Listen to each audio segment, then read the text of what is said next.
We are in the midst of the PGL Major Antwerp, but the drama does not ever stop in the CSGO scene. We have had roster moves in the past week, we have had a smoke bug crop up at the Major, and we also have some very serious match-fixing allegations to talk to you about. My name is King Demps, and this is HLTV Peek, the show where we bring you the most important news in the CSGO scene. Let's get started. Many teams have sought to get ahead of the post-major shuffle by making their moves early. Namely, OG, Evil Geniuses and Dignitas have all announced major changes during this week.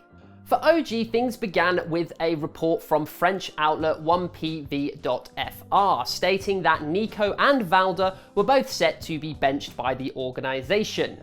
Not long after that report came to light, the organisation confirmed the benching of Valde specifically with an announcement via their website. The announcement implied that it was something of a mutual decision between the player and the organisation, specifically stating that it was clear that both parties were in need of a change and for a chance for a new adventure. In an interview with Disserto, Valde elaborated on this decision a little bit further, stating that the team wished to move forward with some of the pieces of the current roster and younger players, a direction that he did not want to go. I'm sure that it had absolutely nothing to do with the fact that in 2.5 years, OG had won nothing and failed to appear at a single major. OG are not the only European squad frustrated at not making the PGL Major Antwerp, with Dignitas making their entire squad available for transfer following their failed RMR campaign.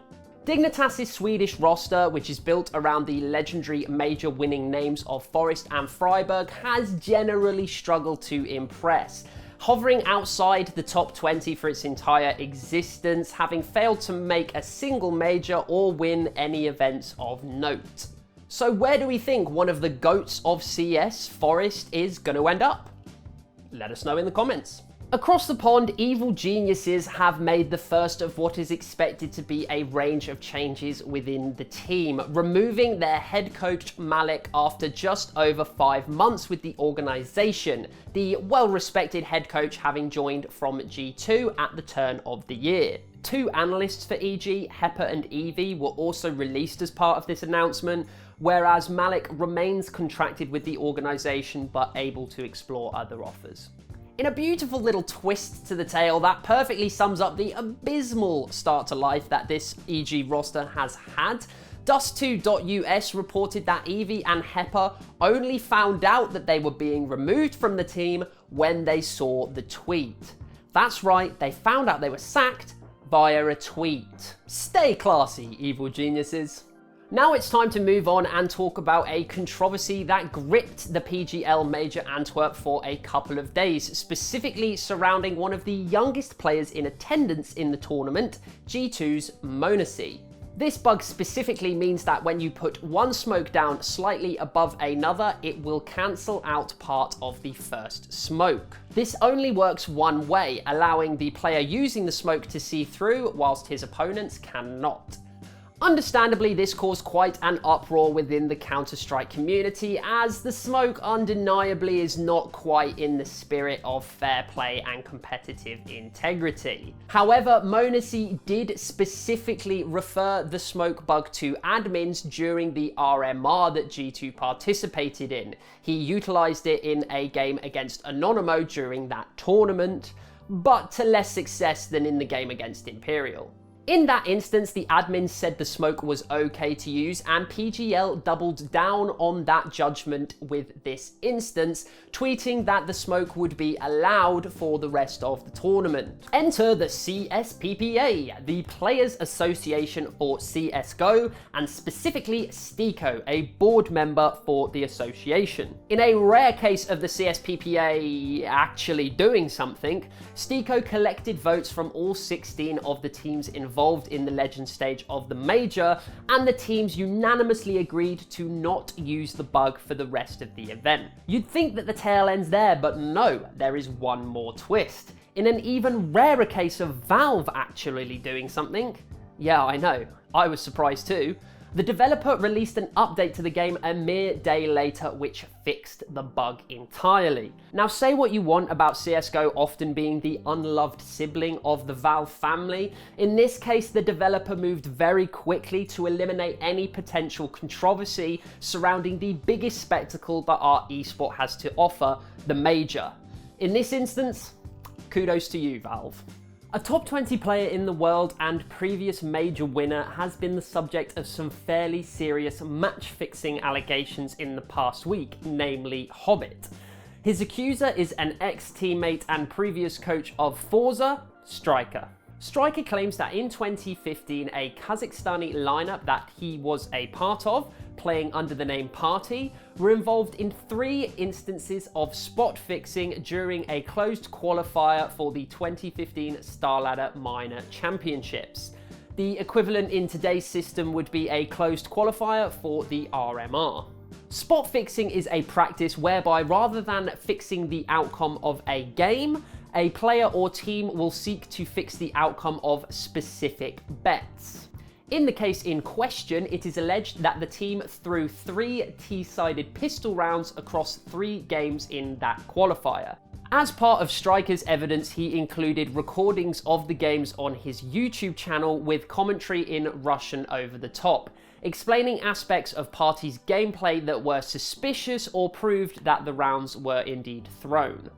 The spot fixing was supposed to net the players around $5,000 each. However, a member of the team at the time, Fitch, supposedly leaked details of the throw to people outside of the team.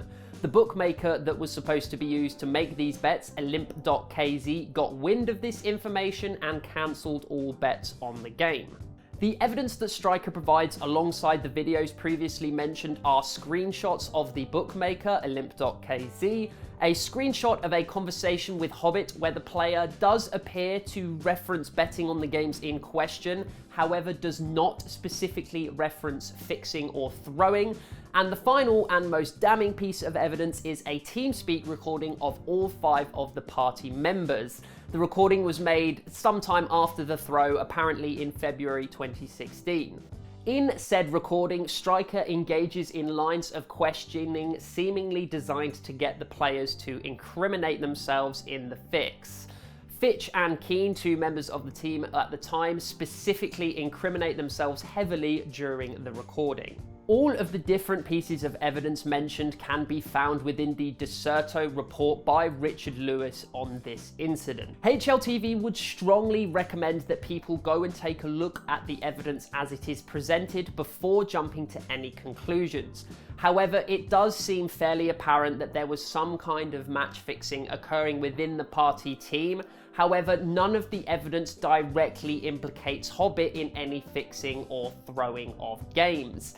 Any evidence that includes HObbit is circumstantial at best. The article from Deserto also goes on to speak about the potential motivations of the accuser, specifically referencing the accuser's current difficulty finding work in the CSGO landscape, the fact that he was left behind while many of his teammates like HObbit went on to experience success within the scene, and his apparent bitterness at being supposedly shut out of the top Kazakhstani scene because he refused to participate in any further fixing or throwing. HObbit has since come out strenuously denying these allegations and also pledging to fully cooperate with the ESIC investigation that is underway into these allegations.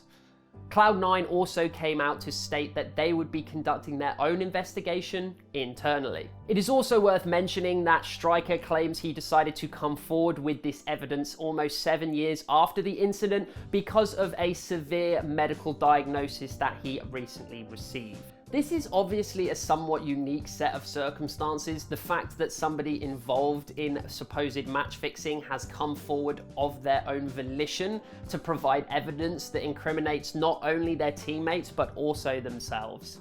Be sensible, guys, and remember, innocent until proven guilty. That's all from this week's episode of HLTV Peek. Do not forget, if you want to stay up to date with all things CSGO, head over to HLTV.org. Bye for now.